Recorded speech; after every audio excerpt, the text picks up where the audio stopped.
Welcome everyone to the High Vibe podcast. I am so pumped for today's guest. I have Kento Moriguchi. Did I pronounce that right? I should have asked you before. Yeah, that's perfect. Okay, Moriguchi. It's the Japanese in me. All right. He is a fourth-year college student studying health, exercise, and sports sciences at the University of Pacific in Stockton, California. The university actually reached out to him recently to be featured in their website as an outstanding student, and he got to feature himself in his element doing shuffling and cutting shapes, and I'm going to link that in the show notes because it was an awesome video, Kento. Thank So you.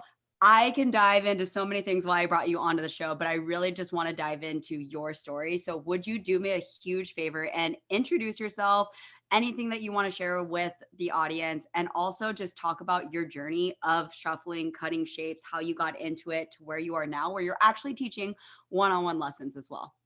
All right. So, hi everyone. My name is Kento. You can call me Kentobaby. So it all started in freshman year. I remembered my brother telling me about like house music and shuffling, Melbourne shuffling, and jump style and whatnot. I was probably on my phone, like watching some YouTube videos in my dorm room. This was the day moving out, so I was like packing up stuff and getting ready to leave out of my dorm. And then I go, why don't I just start? So I went out into the hallway. And my roommates across the hallway were watching me dance, and they're like, "Are you shuffling?" I was like, "Yeah, I'm trying to." So that's kind of where it all started. I still have that footage; it's on my Instagram as well. But that was the first time I started shuffling, and it just took off from there. That summer vacation, I was working as a pole monitor at the clubhouse in my brother's neighborhood, and then I was dancing full time. I was like pretty much shuffling, doing a running man, doing the T-step, doing the Charleston, just drilling it every day, like pretty much almost every day for more than 2 hours, I would say. I was super addicted. And then it just took off from there. It started off as a hobby, definitely like just to be like fit. I stopped playing soccer and I got into playing more volleyball during college. I And love volleyball. I absolutely love volleyball. Oh my gosh, if you're ever in SoCal, we need to play. Yeah. And so, shuffling is a good cardio workout, and that definitely like replaced, soccer. And so doing that, it was a good workout. It was definitely a way for me to just get outside and do something just than just staying inside. And then eventually I got really stuck into the idea that I can push myself, to my limits to see how far I can go with like improving personal growth and like, of course, that growth mindset. I was able to build that as time went on. Um, and of course, when I made the Instagram account, it was just a way to track my progress. I didn't want to like put myself out there and showcase what I had. It was definitely a way to keep myself inspired, encourage myself to keep going, and to always remind myself where I was starting. Because I felt like I was always getting caught in that rut of like, oh, I am not improving. I suck. I'm not improving. I've been practicing for 3 weeks. I've been doing the T step for 3 weeks and it's not doing any better. I'm like, maybe I should just quit. And then I go back to my Instagram. I'd be like, wow, I've actually improved over the past 3 months. So maybe I should keep going. And so a year went by and I made my account public. That's when I started following more people, let people follow me. And then more recently, when quarantine started, that's when I started putting myself out there more. I started a YouTube channel, started teaching online, as well as putting myself out there with competitions. The connections I've made has been unreal. And of course, along the way, I realized that maybe I could share some wisdom and the value of having a growth mindset. So that's kind of where I'm at right now, is just wanting to put a smile on people's faces with whatever video I can. I love that so much. There were so many things where I was just like, yes, yes, amen.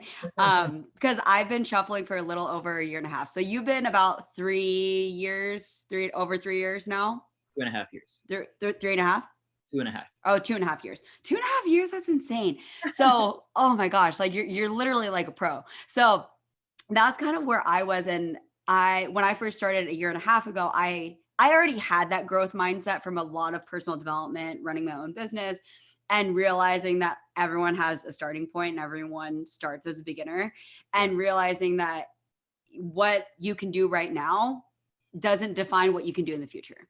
Right. And that is huge for me when it comes to shuffling and cutting shapes and footwork and dance and all of those things as well. And I see a lot of people compare themselves and their day one, their month one, month three to someone else's year two, year three, and be like, I could never do that. And I think the most inspiring thing, and I'm so glad that you tracked your progress from the beginning, Hmm. Because the most inspiring part to me is when you go see all of these people that you admire, that you think that are amazing, and they're like so talented, and then you go back to where they started and you're like, oh, like they were a beginner too. Like they just put in the work. They kept on believing themselves. They started drilling the fundamentals and kept on practicing. And through time, they started to build their skill set and progress. And that to me is like some of the most inspiring parts is like seeing where people started. And I always like to share that every once in a while on my feed to let people know, be like, hey, I was a beginner too. And same with you. So I would love to see some of those beginner footage videos because I think that is the most inspiring part because it shows all of the hard work that you've put in. So I'm really curious where you got this growth mindset from, because I don't think that it is like common knowledge or common thought for a lot of people. I think a lot of people beat themselves up. They think that they're only capable of what they're capable of, which obviously if you have that type of mindset, none of us would be walking, right? Like we didn't come out of the womb like walking or running or anything like that. So I want to hear where you got this growth mindset. Did it come from your family, from books, from thought leaders? Like when did this start to develop, and was it before you started getting into dance, or was it during? That's a really good question. I would say there's a few factors. One of them being I just have a really competitive mindset. I love being competitive, and with this growth mindset, it's just wanting to be competitive with myself, wanting to be better than I was a month ago, a year ago, or even yesterday. So when I was in high school, I played a lot of sports. I was a super athletic guy who played soccer, basketball, volleyball, and so that athleticism got me into like sports and competing with other people and just trying to be the best and to win, Mm. games and stuff like that. So I'm super definitely, competitive too, so I totally understand. I I get you. can kind of taste that. Yeah. That definitely carried on from high school up until college, and then I played club soccer a little bit, and then I played club volleyball. And then in club volleyball, my junior year and senior year, I became the men's club volleyball president, and taking on the responsibility meant a lot for me in terms of like being responsible, resilient, and having the right mindset to carry the team throughout the season. And what that meant was to reevaluate, kind of who I am as a person and how I want to interact with my friends who are also my teammates. So kind of respecting them on and off the court with school, but also wanting them to be dedicated to the sport, volleyball. So Hmm. definitely having those leadership roles has definitely helped me develop the growth mindset. Another thing is online motivational speakers and like public figures. So I don't know if you guys have heard like Simon Sinek Yep. or I maybe guarantee you probably all of them.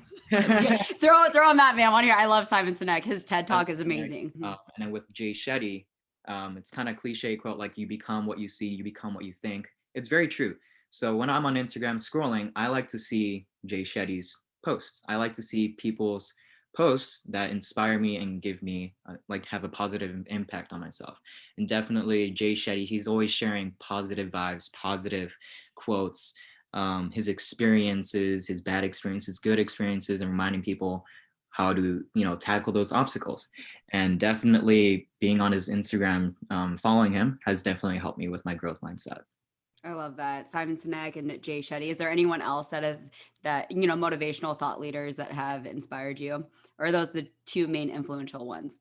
Those are definitely two main ones, and there are a few Instagram pages that post quotes daily. I can't Hmm. think of them right off the top of my head, but there are a few I follow there as well. I love that. When did you start? Like, when did you discover them? Because you're a senior in college. I know for me personally, I didn't even think about personal growth or having a growth mindset at all in college. And do are your peers kind of on that same thought wave and thought level, or not quite? Maybe some. I'm very curious because you're young. You're so young, and I love it.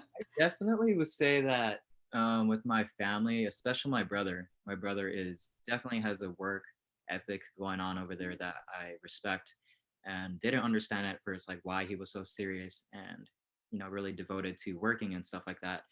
And over time, I started to understand a little bit of why he has this very focused work ethic. He says he has mama mentality. I don't know if he has mama mentality, but he says he does, and definitely that has influenced me in some ways. throughout the years in college to focus more on academics when I could be doing other stuff. So definitely that's one thing, but I honestly don't remember how I came across a lot of these TED Talks and Jay Shetty on Instagram. Just somehow came across. Just it was the universe putting it in front of you, and it just happened. That's how I feel. My first dose of personal development was, I was really into TED Talks when I was in college, and I loved watching TED Talks. And then I remember one time Tony Robbins came on and gave his whole spiel about the 6 human needs and all of this stuff. And it just made me think differently. And I was like, huh, who is this Tony Robbins guy? And then I dove into it. I was like, oh my gosh, my world changed, mind blown. And I just started finding other people that I really resonated with and their message. And their whole process on just, I feel like the mind is so powerful, and you really are what you think, and you become your thoughts, and your thoughts and your beliefs really start to define who you are. And I think being very mindful about the thoughts that you're having, and then being honest with it and realizing, do I want to believe this thought or not, is very, very powerful, because a lot of times we're not even aware of our own thoughts that we're having, and they just start to define us. And we start to have thoughts like, I'm not good enough, I'm not smart enough, I'm not pretty enough, I'm not disciplined enough, I'm not talented enough. And that's not true. And it's a bunch of BS. And it's all these limiting beliefs that are holding us back. So I love that you really immerse yourself in that personal growth world and translate it into shuffling and cutting shapes and all of that stuff, because I really think that that's huge. And that probably has a huge factor into why you've gotten so good, is because you realize you can be as good as you want to be, right? You just have to believe in yourself and be willing to work for it, right? So I love that. And I wanted to talk about Instagram as well, and your experience, because I feel like I just got off an Instagram detox, which was amazing. And it wasn't serving me like it used to in the past. And I noticed that it was really, really consuming me a lot more than I wanted it to, which is why I took that break. And I wanted to talk about your personal experience with Instagram and how you use it as a tool, or if it's had any negative impacts on you, like comparison. I know for me, I definitely had a lot of comparison-itis or whatever when it came to Instagram, because everyone's showcasing their talents and everyone's on their own journey. And so I just want to hear your thoughts on Instagram, social media, and its effects on us, its effects on you. And yeah, take it away. That's a really interesting topic because with social media, there's so many different apps that you could be on, right? TikTok, Instagram, Twitter, I don't know what else, Snapchat, Facebook. I don't know what else is popular nowadays. YouTube, I guess. Yeah. I guess I could focus a little bit on TikTok and Instagram. With TikTok, I'm definitely on there just for, for a little laugh. There's Mm-hmm. definitely a lot of funny videos out there, and like to share it with my friend Jason, and we just send videos back and forth, like, "Hey, check this video," kind of There's thing. so many funny videos on TikTok. I love it. So I generally don't go on TikTok that often. If I'm wanting to stay there for a long time, I'll do that deliberately. Otherwise, I try my best not to, because it's definitely a dangerous place to be. Because once you start watching one video and you like it, you'll probably be on there for like 2 hours and you won't even notice Because it. the feed real time will change based on what you're watching. Every time I open up the app, it's all dogs and puppies. That's literally my entire feed is just cute dogs and puppies, and it's so addicting, but I love it. I don't even have a dog. It's just funny. That's super duper awesome. Yeah, and I feel like TikTok, I don't use it as much for, I didn't feel like I had any type of toxic relationship with TikTok, but Instagram and I go back and forth. How about you? Instagram, I'm definitely on there like almost 24/7 now, especially with school being over. I can definitely utilize it to put myself out there more often now. Mm-hmm. I definitely have heard a quote from Donovan, which was a quote from Cece or Ciara. One of them told Donovan to consume less and to produce more. And that's definitely Mm-hmm. something I want to focus on right now, is to be spending more time behind the scenes, either making a new YouTube video or, doing a podcast like this. This is super duper awesome. And, creating something or, contributing, giving back to the community the best way I can, apart from just commenting and, um, watching other people's videos. That's definitely something I can do whenever, but in my free time, I try to do my best to, create and be creative. Yeah, Um, I love that. And that's huge, is create more, consume less. And that's usually a principle that I follow for the most part. And when I noticed that it wasn't in balance, I was like, I need a break. And I created a bunch of content this last week. And now I'm like, well, I have so much now to post. So fantastic. um yeah, so I mean it's a good problem to have, I guess, but I absolutely love that. And I wanted to ask, as far as your journey with learning, you're very shapy. Would like, I feel like you cut a lot of shapes, and for people, not everyone that's listening to this podcast is very familiar with the terms and terminology with shuffling versus shaping versus Melbourne versus jump style, like house and all of this stuff. And I wanted to ask your personal experience, because I know for me, when I was learning, just went on YouTube tutorials, Mhm. and there was like a million things. I had no idea the different styles. And then you start to realize that you're like, okay, there's different styles, there's different names for things. And I wanted to just kind of ask your own journey of pretty much teaching yourself how to do all of the footwork that you do now. All How right. was that experience for you? I would definitely say in the first year when my Instagram account was private, so I didn't follow anyone, or I followed my close friends from college and high school, and then I only had people in college and high school follow me, and then Jasper Dances was the one guy who shuffled that followed me. And he would always comment on my videos, and I would just ignore it, be like, "Who is this weirdo?" Be like, "Stop commenting." Oh my gosh, that's so funny. um, but yeah, it was definitely not Instagram that I was getting all the moves. It was YouTube. Hmm. Definitely all these like old YouTube videos back then, they would have been like 2 or 3 years old. Now they're like 7 or 8 years old, which is crazy because I don't feel like anybody right now would go back to those videos and be like, that's a really useful video. Um, so a lot of these YouTube videos would be like, I would be like, how to shuffle. You put it in, and in parentheses, it would have cutting shapes. And I was like, whatever that means. And when I'm I learning, know. I was like, I don't know what cut shapes means, but sure. it's only more recently that I now understand that maybe for some people, for me at least, shuffle dancing are two terms that I Hmm. use as an umbrella term for shuffle dancing. Okay. And Hmm. then under that, there's jump style. I would put Melbourne and cutting shapes as the three big ones. That's for me. I'm sure I could be mistaken, and I love for people to inform me about that.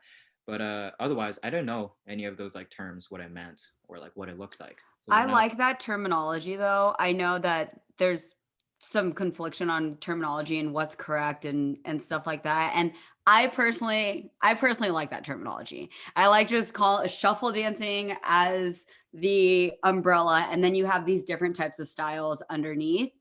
But I know that not everyone agrees with that, but I like it. Like, you got my approval. I feel like I might adopt that. cool. Yeah. Yeah. um, So you started Googling on YouTube, or like, yeah, searching on YouTube videos and just teaching yourself new moves and then putting them in your own freestyles when you'd practice. exactly. And most of the moves that I was learning were shapy moves. And I didn't know they were shapy moves. I just thought they were like shuffling, like just Yeah. like running man.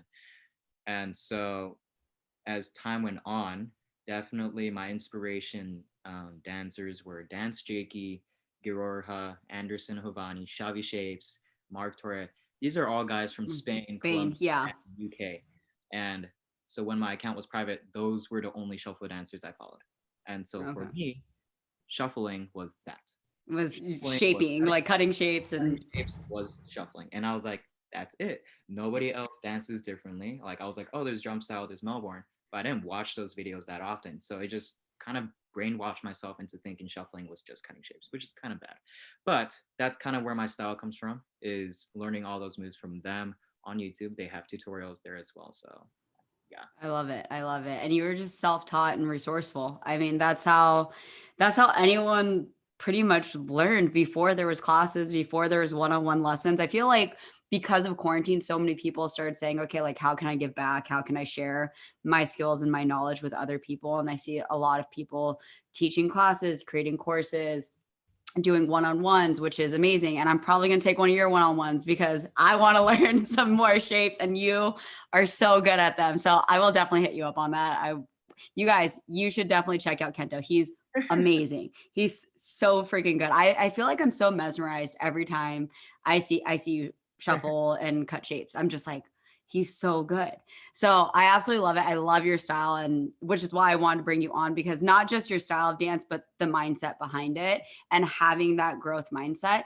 And I wanted to ask kind of what are your plans for continuing to grow as an individual? I'm guessing you're going into your last year, you're in your last year of college or somewhere around there, right? So what do you feel like is the next steps for you or things that you're looking at into your future? So definitely when quarantine started and classes moved online, it was a perfect fit for me. Honestly, 2020 has been the year for me to spend more time with myself and spend more time with things that I'm passionate about, and which was shuffle dancing. So I got to spend more time creating content for YouTube, the YouTube channel, posting tutorials, podcasts, whatever that can be helpful for the community, as well as creating content on Instagram, and collabing with people, meeting up with people in the Bay Area. All of that kind of stuff would have never happened with the pandemic. So I'm like, part of me is grateful that I was able to have those opportunities. So definitely having that balance between doing things for shuffling and school is kind of where I'm at right now. So I have one more semester to go. As long as I can maintain my GPA, I should be set for grad school, but don't want to, you know. You'll do it. You'll get through it and you'll be fine. So you're looking at grad school after you finish your bachelor's? So yeah, I have a provisional acceptance to a chiropractic school right now. And Nice. as long as I can send in my official transcript, I'm pretty much in. So Nice. Amazing. I absolutely love it. So that's super exciting. You're kind of at that moment in your life where like big changes are happening. And I know we're in the middle of a pandemic still, but I always believe that you can choose to look at the positive of everything, and you can always look at the silver lining and the good things that came out of it. And sometimes the best things come out of horrible situations, right? A lot of times when we look back at, horrible situations, whether it's personal, whether it's global, great change happened, whether it was a lesson, whether it was growth, whether it was you became a stronger human. Like, good things always come out of it if yeah. you choose to see it that way. And I absolutely love that. So for people that, like your clients, I'm guessing, like one-on-one people that want to learn shapes and shuffling and stuff like that, do they ever run into those mindset issues where they feel stuck, where they feel like they're not good? And how do you kind of coach them through that mindset and having that growth mindset? I've actually been very, what's the word? Blessed, maybe. Lucky. A lot of my students already have that growth mindset, and I don't need to tell them or talk about the growth mindset of, being, dedicated and to be committed to practice often, because they love dancing. And so it's like it comes naturally for them. When they're done with the lesson, they're already dancing for another hour and then posting on Instagram. So I love that. amazing. But definitely there are some tips that I do give them on how to practice. Those are some things that I feel like I can give value to them. Definitely there are things that when you start off shuffling, when you're drilling some moves, there are ways that you can drill it to be more effective than other ways. So that's Like definitely, what? for instance, if you're trying to do a 2 count move, maybe not doing the 2 count move over and over again for 20 counts. Instead, just do it for 4 counts with a running man in the beginning. So like a running man, hit the move, and then pausing, and then taking a break, and then doing it again after you're well rested. What happens with doing the move over and over again for like 2 minutes over and over again? What happens is you get tired, fatigue, and your body starts to remember how to do the movement when you're tired. And that's not exactly what you want to do. It's definitely when your body is robust and you're very, you're not out of breath or anything. That's when you want to learn to move. That's when you want to build good habits. And then you come back the next day and do it again when you're not tired again. And you do that over time for a week, and boom, you've got the move learned. Whereas if you did it, drill it over and over again, like 20 times, 30 times, and you're tired, maybe it'll take a little bit longer, but definitely short segments, I feel like, is more effective. I like that. I think that's a great tip. I wish I would have known that when I was learning new moves. I feel like I just would do it until I'd get so frustrated and I'd be like, all right, we're going to come back tomorrow and I'm going to figure this out. And I think also realizing that you can be doing the same move as someone else and it looks different on you. Oh yeah. Like it looks different when you do it. That was a concept that I really had to realize was that when I was watching like Elena Cruz do a move, I Mhm. did not look like her and I was doing the same move. And I was like, why don't I look like her? And I was like, my body type's different. I move a little bit different. And I think that's a beautiful thing about, shuffling and shuffle dancing is that people can be doing the same thing and look a little bit different. Everyone has their own little style. And I think that's something that everyone should embrace is like their own unique style, the way that their body moves. And while also staying in integrity of the move, I think is very important, right? There is a way to do it, but you might look a little bit different and that's okay. So that's great that you have a lot of your all your students and clients have been already having that growth mindset, and I'm not surprised because if they follow you and then they choose to take a class with you, they've probably already gotten that dose of inspiration from Kentobaby about having that growth mindset and realizing that it's okay to be a beginner and learn new moves and you will get better with time.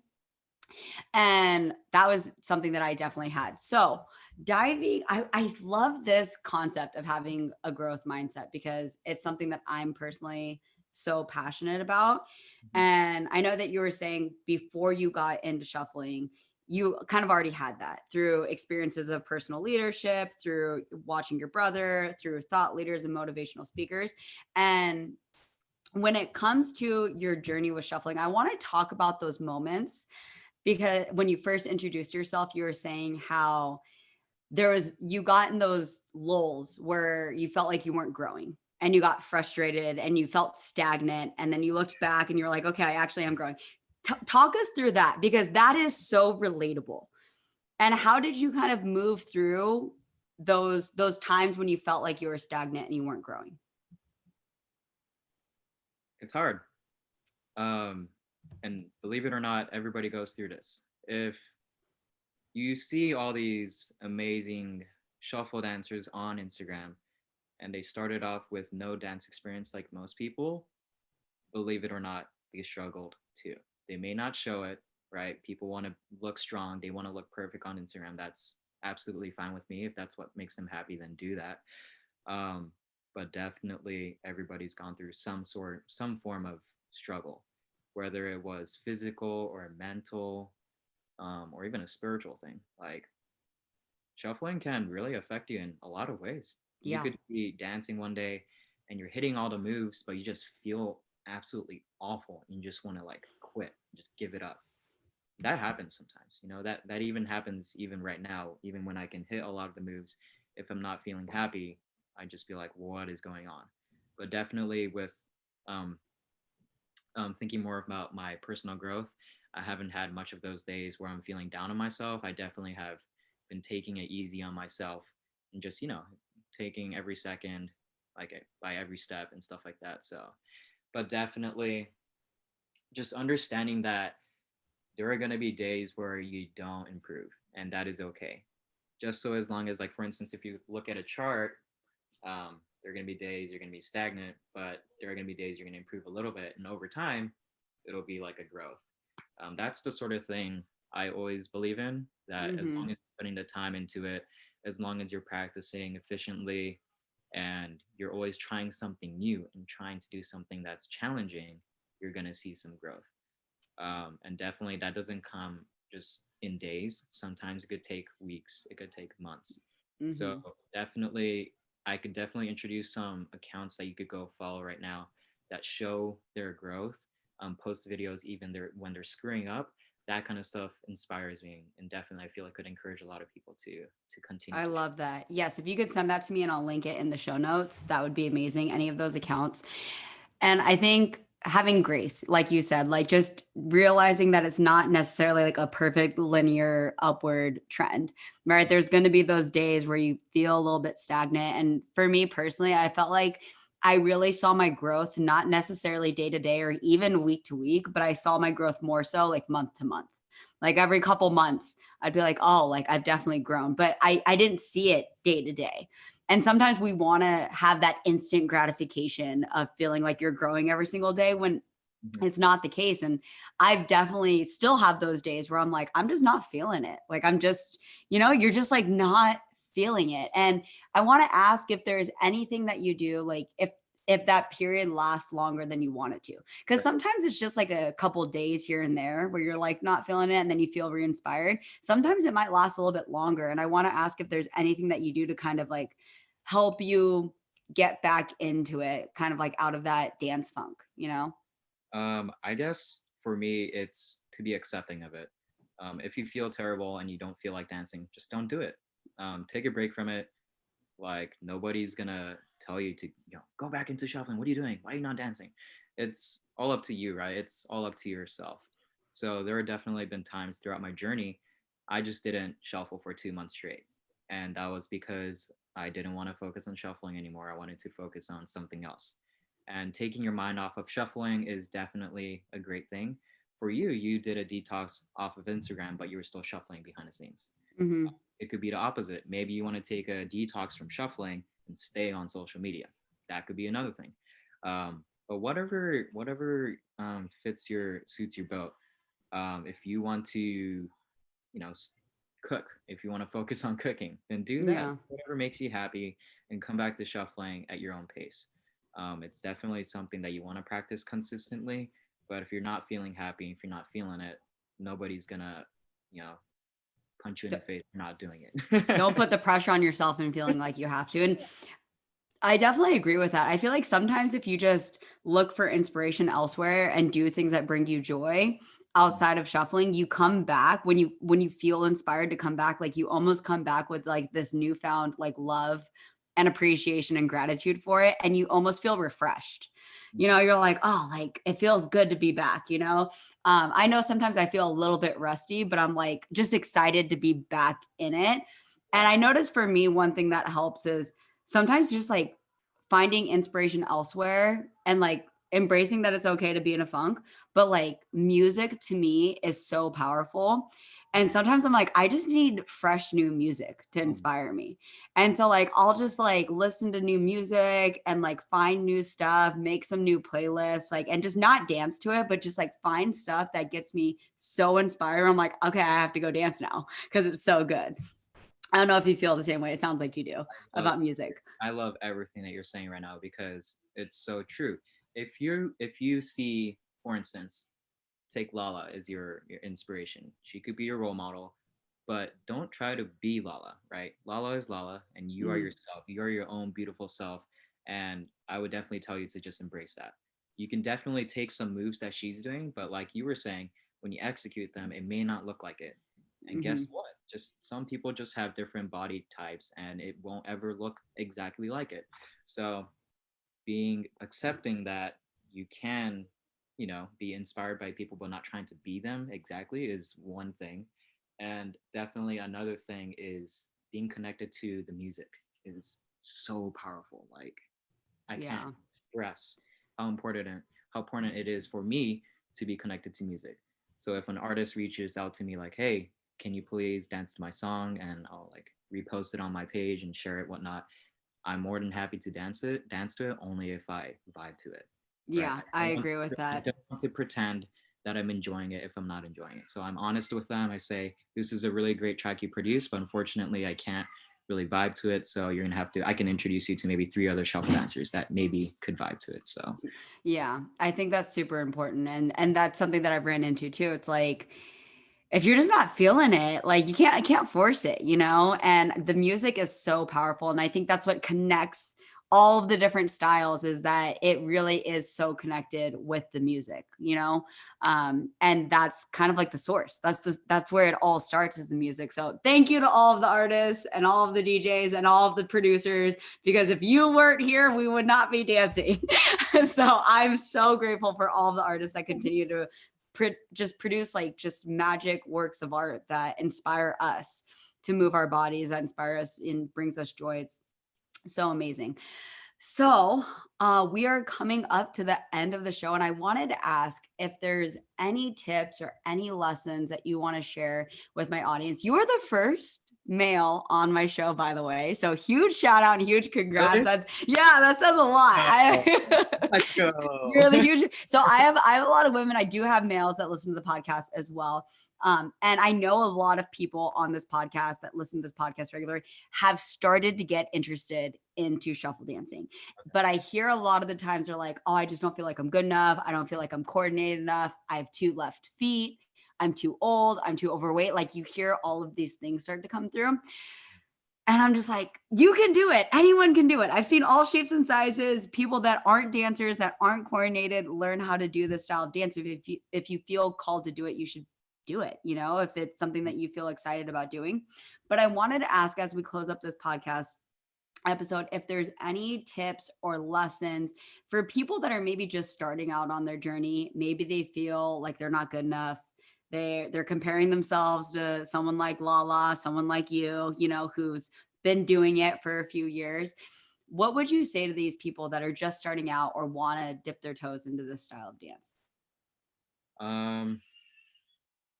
I would definitely say not stay completely off of social media, but don't feel the need to have to produce a good video. See, that's where as soon as I focus on, I gotta make a good video and impress everyone, that's when my dancing falls off and then I'm not happy anymore. So for me, staying focused on yourself and not wanting to post, a perfect video on Instagram is one really good mindset that you could have, is not to be dancing for Instagram, but for yourself. Like do it for yourself. Um, and maybe even get a family member to join with you. That's a really fun thing, is when you're practicing with people, that's another way to keep yourself, I forget the word. Just inspired and having fun, like making it fun where you can connect with people. Exactly. It's like a fun activity.